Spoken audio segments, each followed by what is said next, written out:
Hallo und herzlich willkommen bei Sugar Princess. Ich hoffe, ihr habt den Kuchen von letzter Woche schon mal ausprobiert. Er ist wirklich ein absoluter Knaller.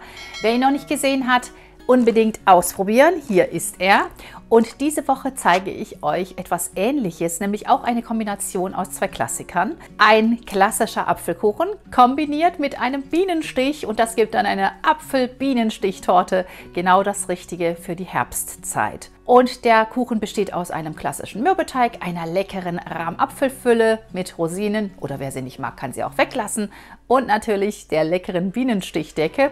Und ich denke, das ist wirklich eine fantastische Kombination. Wer noch andere Apfelrezepte sucht, der kann sie gerne auch hier bei mir auf dem Blog oder in der Playlist finden. Und ihr müsst das Rezept wie immer auch nicht mitschreiben. Ihr findet alle Zutaten bereits unter dem Videotitel in der Videobeschreibung aufgelistet. Und dort findet ihr auch den Link zum Rezept zum Ausdrucken. Und wir starten dieses wunderbare Rezept gleich mit der Zubereitung unseres Mürbeteigs. Für den Mürbeteig brauchen wir 350 Gramm Mehl, 100 Gramm Zucker, eine Prise Salz, 150 Gramm Butter, weich, aber kühl und in Stücken. Also so, dass sie sich einfach gut vermengen lässt und nicht zu hart ist. Ungefähr einen Teelöffel Zitronenschalenabrieb. Oder einfach nach Belieben, wie ihr das wollt. Ich nehme mal so die halbe Mitte hier. Die Zitrone immer heiß abwaschen und es sollte möglichst eine Bio-Zitrone sein. Und den Rest der Zitrone, die Schale, die reibe ich mir dann ab und trockne sie auf einem Tellerchen. So habe ich dann immer Zitronenschale daheim. Fehlen nur noch die Eier. 2 Eier.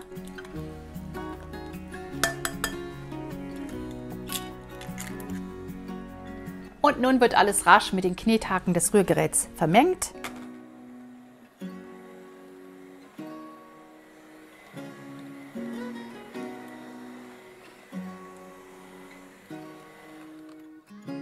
Und wenn es so schön krümelig aussieht, dann kann man immer noch besser mit den Händen nacharbeiten und dann können wir ihn auch schon in die Form geben.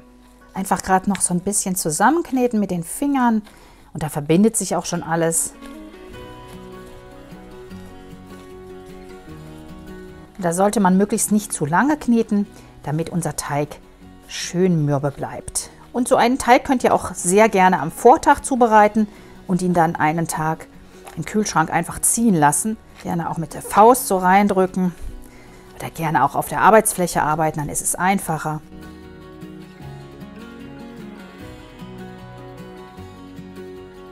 Und ihr seht, ein wunderschöner Teig.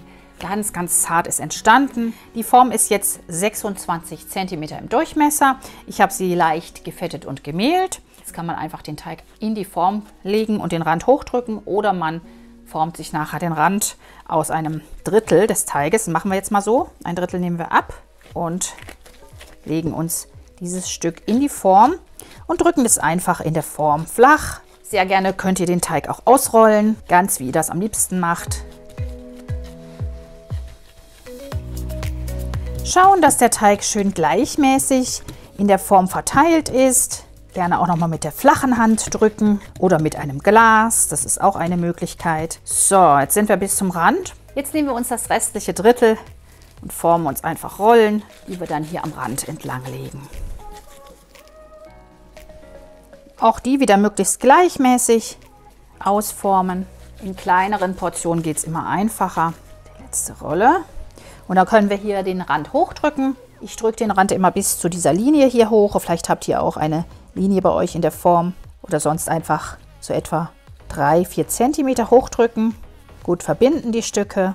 So, und jetzt noch schauen, dass wirklich alles schön gleichmäßig ist. Und dass hier der Übergang möglichst zart ist. Also, dass wir nicht so einen dicken Übergang haben. Deswegen gehe ich hier mit dem Zeigefinger immer so ein bisschen zwischen Boden und Rand. Verbinde das und dünne es gleichzeitig aus, denn nichts ist unansehnlicher als so eine ganz dicke Stelle beim Mürbeteig. Die kann man meist auch dann gar nicht richtig essen und ist dann ganz unangenehm für das Mundgefühl. Deswegen hier schön ausdünnen und hier gleichmäßig hochdrücken. Sehr schön, die Form ist ausgekleidet und jetzt werde ich den Kuchen noch einmal mit der Gabel einstechen.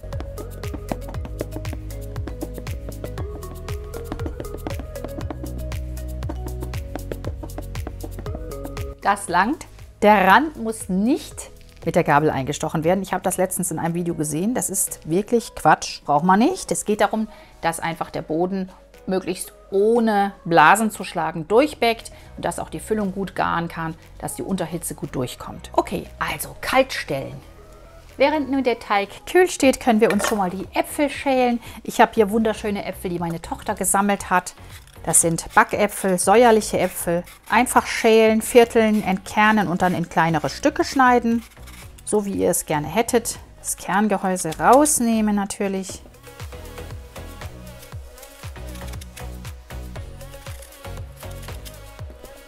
Ja, dann vierteln und in kleinere Stücke schneiden.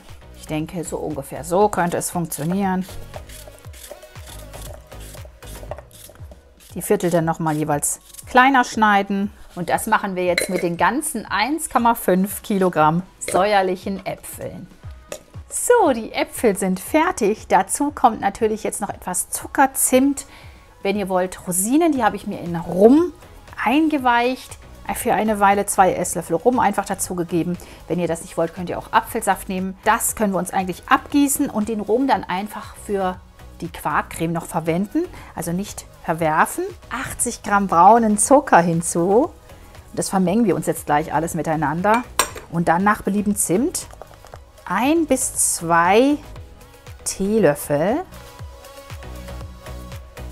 Ich sag mal 1,5 gebe ich dazu. Und jetzt lasse ich mir die Rosinen so ein bisschen abtropfen und gebe die auch dazu. Für mich gehören Rosinen in einen wunderbaren Apfelkuchen unbedingt hinein, aber ich weiß, dass manche Leute das nicht so gern mögen.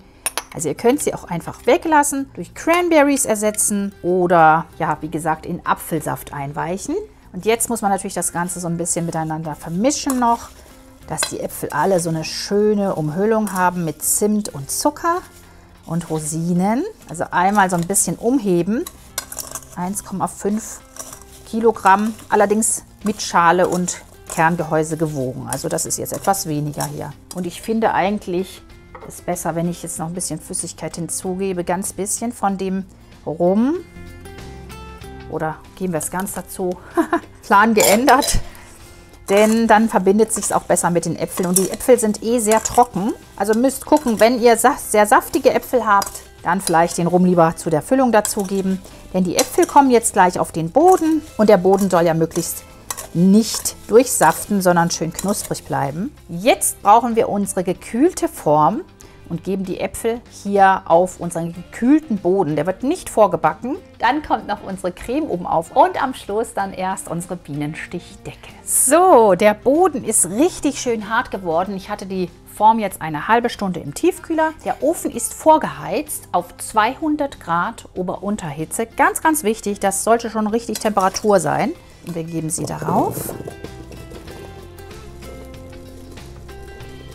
Ja, und das muss schon auch viel Masse sein, ihr seht es, denn wir wollen die Form ja bis möglichst ganz oben gefüllt haben, damit dann einfach unsere Bienenstichdecke auch oben abschließt. Das stellen wir gerade beiseite und machen uns noch die Creme Fraiche Quarkfüllung fertig, die darüber kommt.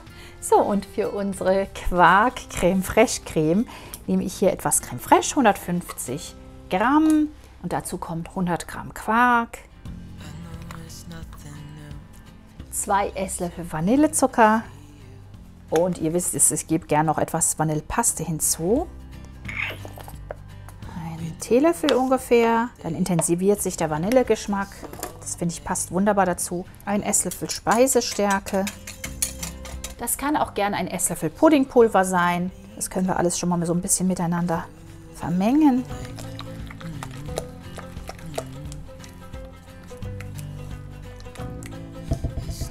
Wunderbar. Und jetzt kommen noch 2 Eier dazu. Ein Ei und das zweite Ei. Und das jetzt alles schön miteinander verrühren.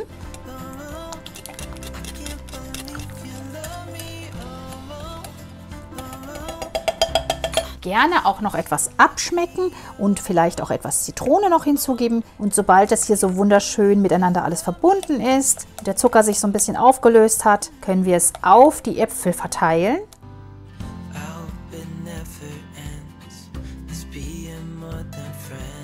So ein bisschen verstreichen natürlich, dass überall so ein bisschen so diese Decke aus Quarkcreme ist. Oh mein Gott, was für ein schönes Werk. Da kommt dann nachher unsere Bienenstichdecke wunderbar drauf.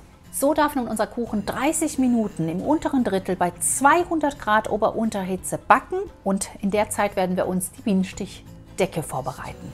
Eine halbe Stunde bei 200 Grad im unteren Drittel backen. Das ist schon fast Mitte hier. So, während nun unser Kuchen schön im Ofen vorbäckt, sozusagen, können wir schon mal 80 Gramm Zucker mit 80 Gramm Butter, die kann ruhig schon weich sein, in einem Topf oder einer Kasserolle schmelzen lassen. Was ist das hier? Kleines Kräuterchen. Und ihr seht, das schmilzt alles schön. Und wenn das so schön goldig karamellfarben aussieht, dann können wir die Sahne hinzugeben und das alles noch schön sämig einkochen lassen. Ja, jetzt schmilzt auch der Zucker. Ständig rühren, es wird jetzt sehr, sehr heiß. Die Hitze so ein bisschen runterstellen. Und jetzt gebe ich so langsam die 100 Gramm Sahne an die Seite.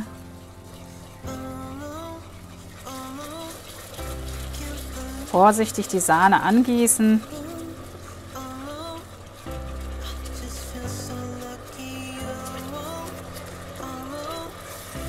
Seid wirklich sehr, sehr vorsichtig mit dieser Masse, denn das ist wirklich sehr, sehr heiß.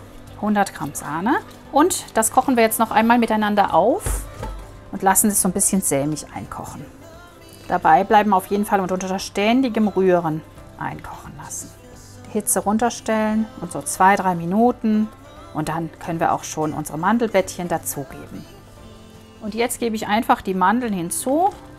160 Gramm Mandelblättchen und ganz, ganz vorsichtig hebe ich die jetzt hier unter, ganz sanft, nicht groß rühren, damit sie schön ganz bleiben und dann als wunderschöne Decke auf dem Kuchen dann gleich ausbacken können. Nach der ersten Backzeit sieht unser Kuchen jetzt so aus. Ich habe ihn auch wirklich noch mal runtergestellt, weil ich gemerkt habe, hier oben wird er zu dunkel. Mein Ofen ist da auch immer so ein bisschen heikel. Jetzt kommt unsere Mandelmasse hier oben auf. Schön verteilen, dass sich eine schöne Mandelkruste oben aufbildet.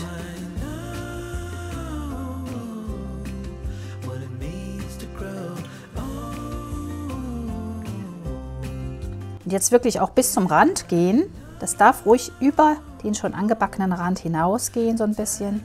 Also wenn das nicht mal eine raffinierte Apfeltorte ist, dann weiß ich auch nicht. Perfekt. Und jetzt backe ich den Kuchen nochmal so 20 bis 30 Minuten im unteren Drittel bei 180 Grad Ober-Unterhitze aus. Jetzt keine 200 mehr nehmen, das reicht uns dann, sonst wird es zu arg.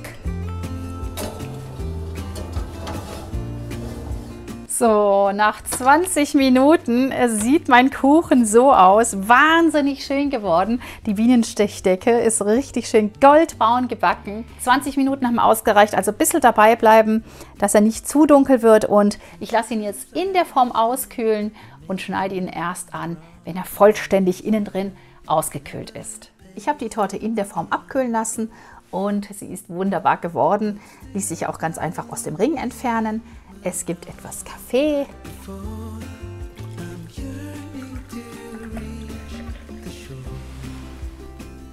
Und am besten ist zum Anschneiden verwendet man eine geriffelte Klinge, damit man einfach durchkommt durch diese sehr harte Bienenstichdecke.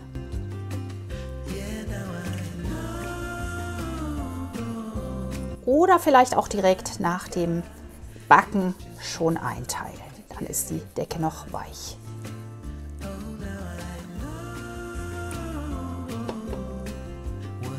Wunderbar.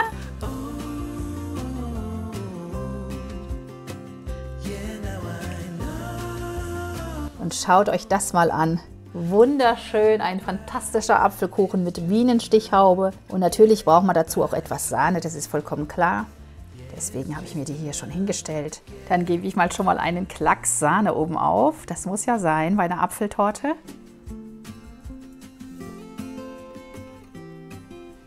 Wunderbar.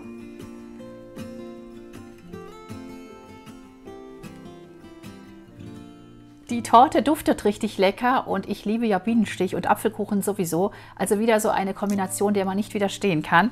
Wir probieren gemeinsam.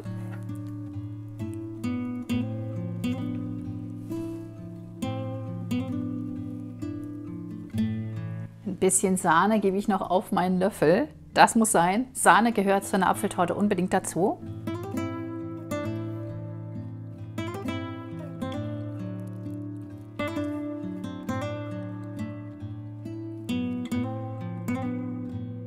Ein Traum, diese Torte. Absolut lecker. Ich liebe Apfelkuchen. Ihr hört hier, wie mir das Wasser im Mund zusammenläuft. Also wirklich klasse. Sie fällt ein bisschen auseinander. Das ist ein bisschen ärgerlich. Ich würde beim nächsten Mal vielleicht die doppelte Menge an Quarkcreme dazu machen und die einfach so ein bisschen mehr vermischen und dann die Torte füllen und es nicht so nur oben drauf machen. Dann hält sie vielleicht besser zusammen.